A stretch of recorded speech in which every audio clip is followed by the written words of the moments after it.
Hello bachcho, let's read out the question first. Two wires A and B of same material having radii in the ratio of 1:2 and carry currents in ratio 4:1. The ratio of drift speed of electrons in A and B is. So basically यहाँ पर हमें दो wires के बारे में बोला गया है. एक है वायर्स A तो दूसरा है वायर्स B. यदि मैं मान लूँ एक वायर्स का रेडियस है RA, B का है RB और ए के लिए करंट जो फ्लो हो रहा है आई ए और बी के लिए करंट जो फ्लो हो रहा है आई बी. सो यहाँ पर हमें simply R A by R B ये रेशियो किसके इक्वल गिवन है 1:2 के.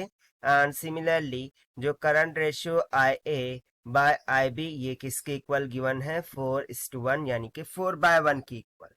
ठीक है. सो ये सिंपल सी इंफॉर्मेशन हमें यहाँ पर गिवन है. सो हमें फाइंड क्या करना है, drift velocity in A by drift velocity in B, इनका रेशियो फाइंड करना है. तो चलिए स्टार्ट करते हैं हम सोल्यूशन से. But before of its let's talk about the key concept which we are going to use here for this question. So जो करंट फ्लो होता है कंडक्टर से in terms of drift velocity उसका formula हो जाता है I is equals to VT NE times of A, जहाँ पर A cross sectional area, N number of electrons, E charge of electron, VD drift velocity, I current हो जाता है. Now also we can say that कि जो area होता है वो तो पाई आर का स्क्वायर के बराबर होता है. सो यहाँ से मैं सिंपली करंट को क्या लिख सकता हूँ, I is equals to VD NE times of pi R का स्क्वायर. मुझे जो वैल्यूज यहाँ पर लगने वाली है वो आर और आई लगने वाला है.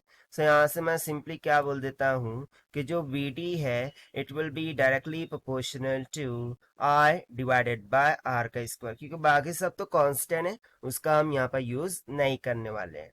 और रादर यहाँ पर हम सिंपली क्या बोल सकते हैं कि इसके बजाय मैं यहाँ पर क्या करता हूँ कि फर्स्ट ए वायर्स के लिए मैं लिख देता हूं कि आई ए करंट हो जाएगा V D A into N E, तो एज इट इज रहेगा, पाई भी एज इट इज रहेगा और ये हो जाएगा आर ए का स्क्वायर.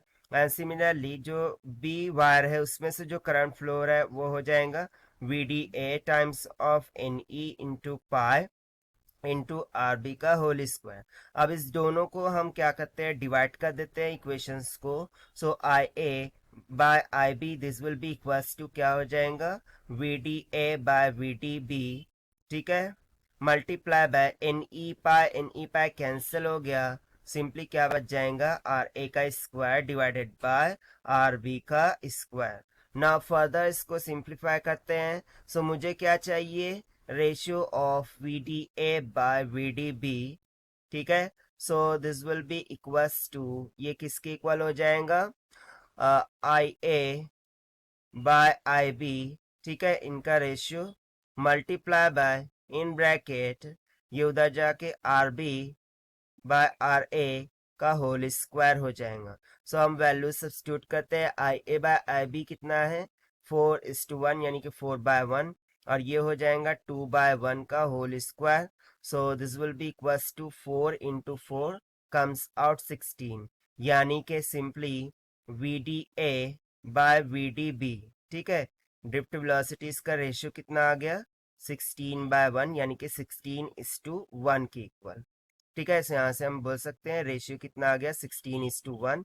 ये हो गया हमारा आंसर जो कि हमने सॉल्व किया by using conceptual formula of current से in terms of drift velocity. Now let us take the option. So option A is correct here. So this is the required solution. I hope you understood well. Best of luck. Thank you.